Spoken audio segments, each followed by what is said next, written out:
Estamos con el doctor Carlos Elizondo Mayer Serra y los de adelante que corren mucho. Querido Carlos, bienvenido. ¿Cómo estás? ¿Qué tal, Pepe? Buenas tardes. Hablaremos de otros platos menos sabrosos, pero platos que nos pusieron hoy en la mañana. Estuvo picante, claro, lo que pasó en la Corte ayer.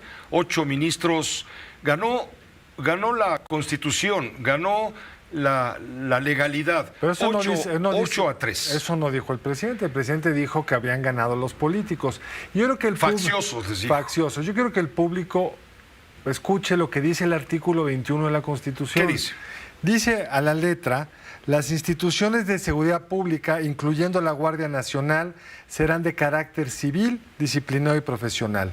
La Federación contará con una institución policial de carácter civil denominada Guardia Nacional. Ese es el 21 constitucional. Aprobado por todos los partidos. Este lo firmó López Obrador, porque Ajá. es una reforma del 19. Constitucional. Constitucional. Y en el 129... que ese no se ha modificado, dice con toda claridad: en tiempo de paz, ninguna autoridad militar puede ejercer más funciones que las que tengan exacta, usa la palabra exacta, conexión con la disciplina militar.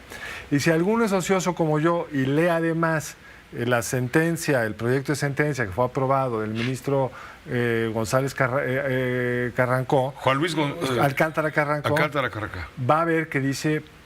desmenuza muy bien el proyecto, la historia primero de un país el nuestro que siempre ha tenido la policía, la responsabilidad de la seguridad pública y no el ejército. Y casi todos los países del mundo, Pepe, sobre todo los democráticos, en todo, la seguridad pública es del ejército. Voy a regresar en un momento. Segunda cosa que hace muy bien el proyecto, nos cuenta cómo se debatió la reforma que crea la Guardia Nacional en el 19, y en esta reforma se hace hincapié por varios lados, así obtuvieron los votos de que sería un cuerpo civil.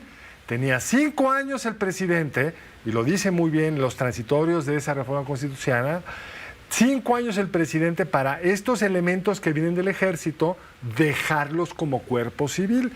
Todavía se le dio una extensión de otros 5 años al presidente en aquella votación que discutimos hace unos meses, para que pueda transitoriamente estar bajo el mando del ejército. Entonces, lo primero que hay que tener claro es que la sentencia no cambia la capacidad operativa que hoy tiene la Guardia Nacional. El cuento lo cuentan bien, hay que felicitarlos, hicieron una andanada fantástica por todos lados, no está en riesgo la operatividad hoy de la Guardia Nacional. Falta todavía que el jueves la Corte nos explique con cuidado las implicaciones de esto, pero no va a ser regrésense a la policía de García Luna. La sentencia ya está dada. Sí, pero faltan las implicaciones. Correcto. Que tiene que explicar la Corte todavía. Ir al fondo, lo que llama ir al fondo. Pero entonces, no hay un regreso a la Policía Federal de García Luna. Punto. Hay que ser muy claros al respecto, Pepe. Lo que tiene el presidente, si quisiera respetar la Constitución, es 5 años para construir, con su honestidad, con su capacidad operativa y con la de sucesor, si fuera de Morena, ese cuerpo civil que México necesita, porque no hay país del mundo democrático, y no lo digo a la ligereza, no hay país del mundo democrático donde el ejército se haga cargo de la seguridad.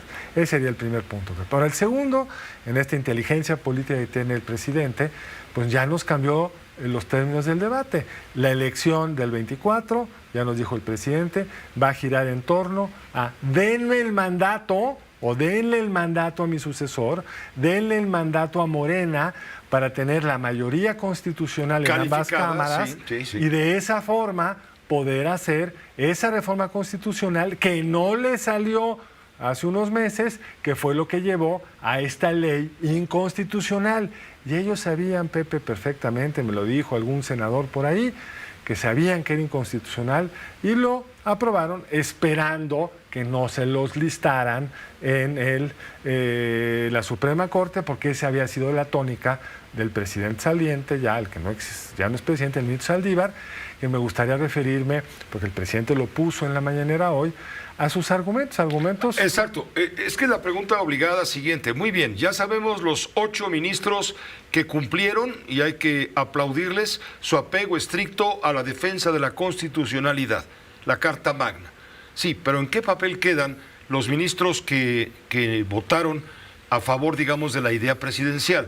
Hablo de la ministra Yasmín Esquivel, emproblemada con el tema de la tesis plagiada, la ministra Loretta Ortiz, muy cercana al presidente de la República. Su esposo es funcionario. Su esposo además es el fiscal electoral, Francisco Ortiz Pinchetti, y también finalmente el ministro Arturo Saldívar, que fue presidente de la Suprema Corte de Justicia, que se alinearon a los dictados de Palacio. Lo interesante para mí, Pepe... ¿Cómo quedan? ¿Su credibilidad cómo queda? Pues cada quien tendrá que administrarla, pero en el caso del ministro Saldívar, lo que es muy evidente es primero cuál había sido su argumento en el 18, cuando se declaró inconstitucional la Ley de Seguridad Nacional, que el presidente Peña, con la misma lógica de esta última reforma, tratando de saltarse la Constitución, había generado una legalidad para la actuación del Ejército en materia de seguridad pública. El ministro Saldívar fue muy claro que eso que estaba haciendo esa ley era un fraude a la Constitución, fue la frase que usó. En este caso, la argumentación es, digamos, la creativa. Lo que dice el ministro Saldívar es que, aunque la Guardia Nacional pase al Ejército, como la Secretaría de Defensa es de la Administración Pública, es civil, pasa por alto que todos los secretarios de la Defensa en la historia del México contemporáneo han sido generales, que el grueso de los que administran la Secretaría de la Defensa son miembros de las Fuerzas Armadas, pues el argumento creativo es como el jefe de ellos es civil, entonces es un cuerpo civil. Creativo es, pero la Constitución dice con toda claridad lo que ya leí, para que no haya interpretaciones creativas, porque bajo esa lógica lo que hicieran los militares es civil. Y ahora, es absurdo. Lo que viene, elecciones federales de 2024 en el mes de junio del año que viene, sí, dentro de 14, 15 meses. 14. 13 y medio. 13 meses y medio, ciertamente se me va el calendario rápidamente. Si Morena y aliados ganan los suficientes diputados y senadores para tener las respectivas mayorías calificadas, entonces sí, el presidente a los 5 para la 1, porque ya se iría prácticamente al poder, el 1 de septiembre de 2024, 2 meses antes de dejar la presidencia. Un mes. Sí, 2 meses, se va el 31 de octubre. Se va el 31 de octubre. Sí. Entonces, él mandaría esta iniciativa nuevamente para convertirla en constitucional y entonces sí, trasladar completamente todo el operativo funcional, etcétera, los mandos de la Guardia Nacional a la Secretaría de la Defensa Nacional. Por ahora se tiene que conformar con que en el Ejército los elementos de la Guardia Nacional reciban adiestramiento, que me parece muy bien, porque es ahí donde saben cómo se manejan estas cuestiones. Bueno, deberían de saberlo los cuerpos civiles, insisto, pues sí. Porque el resto del mundo puede tener una policía civil y México no. Pero solo hablaba de adiestramiento, ¿eh? No, sí, pero... No de ideologización. No, pero de control. Ajá. O sea, la Policía Nacional Española es un cuerpo civil, la Policía Montada Canadiense es un cuerpo civil, y así podríamos ir policía por policía.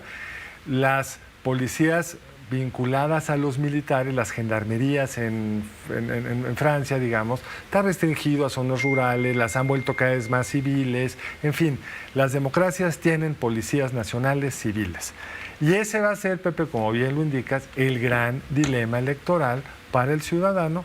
¿Quieres darle a Morena todo el poder para cambiar la Constitución en esto? Y en otras cosas, presumimos, porque tienen pendiente una reforma en materia energética que no les salió, una reforma electoral que tampoco les salió, y creo que ya está bien planteada, y eso es bueno que sea claro, ya está bien planteado cuál es el dilema que los electores vamos a tener en 13 meses y medio. Muchas gracias, Carlos, como siempre. Gracias a ti, Pepe. Gracias, que te vaya muy bien. Los de adelante corren mucho.